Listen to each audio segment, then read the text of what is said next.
Hello students and welcome back to your favourite channel math solutions with Rose ma'am. और आज की जो हमारी क्लास है उसमें हम करने जा रहे हैं कक्षा 8 की गणित की वर्कशीट नंबर 21, जिसका आज का हमारा टॉपिक है बहुभुज का वर्गीकरण तथा उनका विकर्ण। तो चलिए बच्चों, आज की वर्कशीट शुरू करते हैं। वर्कशीट शुरू करने से पहले अगर अभी तक आप लोगों ने चैनल को सब्सक्राइब नहीं किया है तो चैनल को सब्सक्राइब कीजिए और बेल आइकन को भी प्रेस कर दीजिए। हम बहुभुज का विकर्ण किसे कहेंगे, बहुभुज के विकर्ण का हम कैसे पता लगाएंगे तथा बहुभुज का वर्गीकरण इस वर्कशीट में हम सीखेंगे। इन तस्वीरों को देखो। जो ये तस्वीर बनी हुई है बच्चों, हमें इनको देखना है। यहाँ कुछ बहुभुज के उदाहरण हैं। आप इन आकारों से अच्छी तरह से परिचित हैं।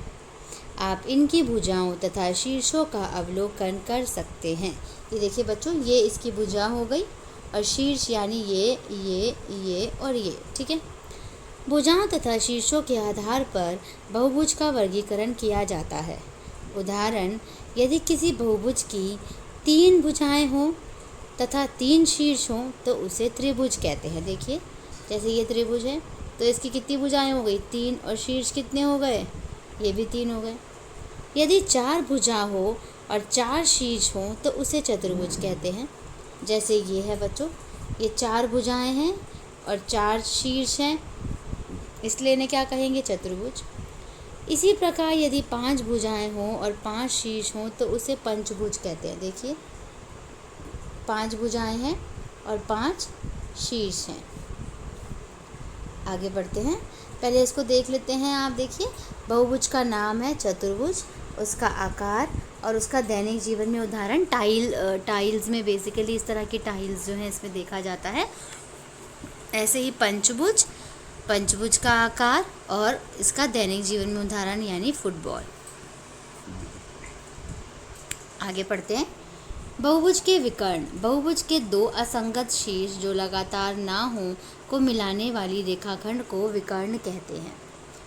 पंचभुज की भुजाएं, यदि सभी संगत लगातार शीर्षों को मिलाने से हमें पंचभुज की भुजाएं प्राप्त होती हैं। देखिए, भुजाएं कौन सी हो गई बच्चों, एक हो गई, इसमें जैसे ए और बी को यहाँ पर इन्होंने मिला दिया है तो एक ए बी हो गई, एक बी सी हो गई, सी डी हो गई, डी ई हो गई और ए ई हो गई, ठीक है।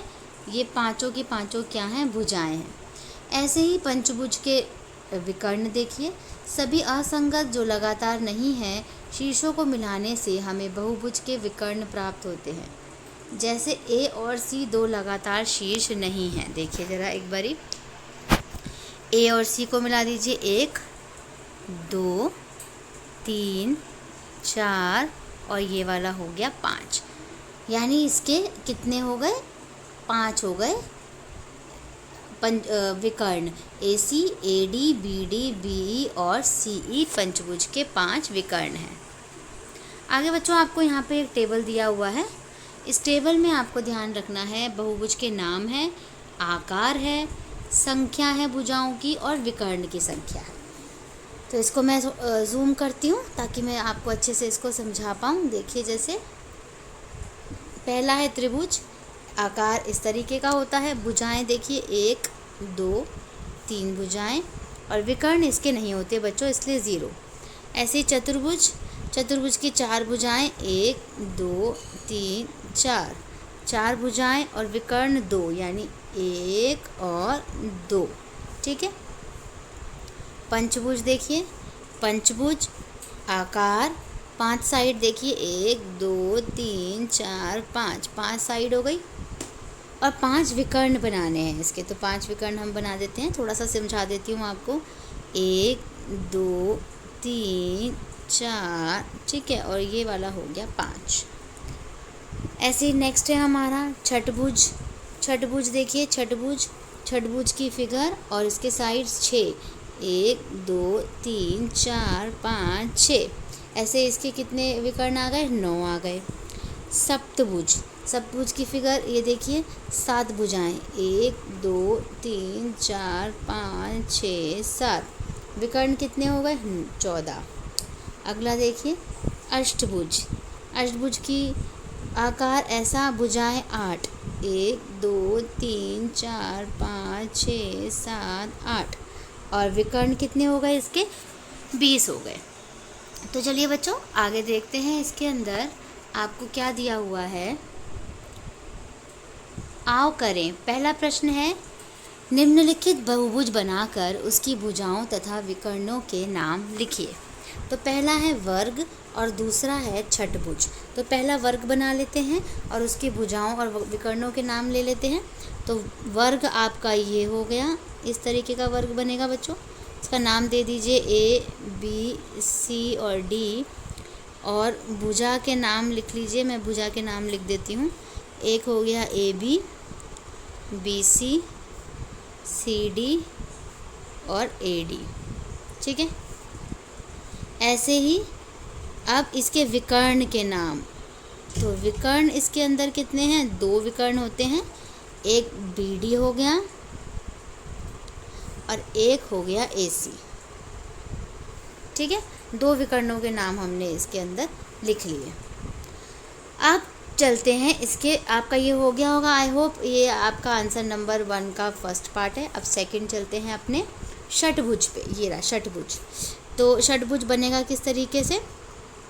षटभुज का जो मतलब है आप यहाँ पे देख सकते हैं, हेक्सागन होता है, हेक्सागन, ठीक है। ये इस तरीके का होता है हेक्सागन। तो हम यहाँ पे, मैं पहले इसको ड्रॉ कर देती हूँ। देखिए षटभुज एक ऐसा इस तरीके का बनेगा, एक ऐसे, फिर ऐसे, फिर ऐसे, फिर ऐसे और फिर ऐसे, ठीक है। 1 2 3 4 5 6 भुजाएं हो गई इसकी। इसका नाम दे दीजिए A, B, C, D, E और F। तो पहले हम भुजा का नाम लिखेंगे। भुजा हो गई हमारी AB, BC, CD, DE, EF और FA। अब इसमें विकर्णों के नाम लिखने हैं। तो विकर्ण कौन कौन से हो गए, देखिए। एक तो हो गया बच्चों, हम दूसरा कलर यूज़ करेंगे यहाँ पे ताकि हमें समझ आ जाए कि कौन सा है। देखिए एक तो हो गया आपका AC, ठीक है। फिर हो गया आपका एक AD, नौ निकलेंगे इसके, ठीक है। अभी हमने पढ़ा था ना। एक हो गया AE, 3 हो गए, ठीक है। एक हो गया FC, 4 हो गए। FB 5 हो गए। FD 6 हो गए, ठीक है। उसके बाद और कौन सा है, BE है, देखिए बच्चों BE हो गया, ठीक है। फिर BD हो गया, BD हो गया। 3 3 6 और 2 8, एक रह गया। तो एक अभी कौन सा रह गया है इसमें, हमें अगर देखें हम ध्यान से तो EC है बच्चों, E और C। तो यहाँ पे E और C हो गया। तो हमारा क्वेश्चन नंबर 2 जो है ये डन हो गया है। यहाँ पे आपको इस तरीके से फिगर बनानी है, भुजा और विकर्णों के नाम भी आपको लिखने हैं। चलिए अब चलते हैं प्रश्न नंबर 2 पे। प्रश्न नंबर 2 है बच्चों, देखिए, निम्नलिखित व बहुभुजों के कुल विकर्ण लिखिए। पंचभुज का, षटभुज का और आयत का, ठीक है। विकर्णों की संख्या लिखनी है बस इसके अंदर। तो पंचभुज की आप यहाँ पे देखेंगे, पंचभुज की जो विकर्णों की संख्या है वो कितनी है, 5 है। षटभुज की कितनी है, 9 है। और आयत की कितनी है, आयत की यहाँ दिखा नहीं रखी, लेकिन आयत की कितनी होती है, 2 होती है। तो सिर्फ विकर्णों की संख्या बतानी थी, हमने विकर्णों की संख्या इसमें बता दी। अगर आपको फिगर बनानी है तो आप यहाँ से देख करके भी फिगर बना सकते हैं, और आयत की फिगर ये है आपकी, ठीक है। तो इसी के साथ बच्चों आपकी आज की वर्कशीट जो है यहीं पे कंप्लीट होती है। आप इसको अपनी कॉपीज़ में नोट डाउन कीजिए। Thank you so much students for watching this full video. फिर मिलेंगे बच्चों नई वीडियो में नई वर्कशीट के साथ। प्लीज़ वीडियो को लाइक कीजिए, शेयर कीजिए और चैनल को सब्सक्राइब कर दीजिए। Thank you once again.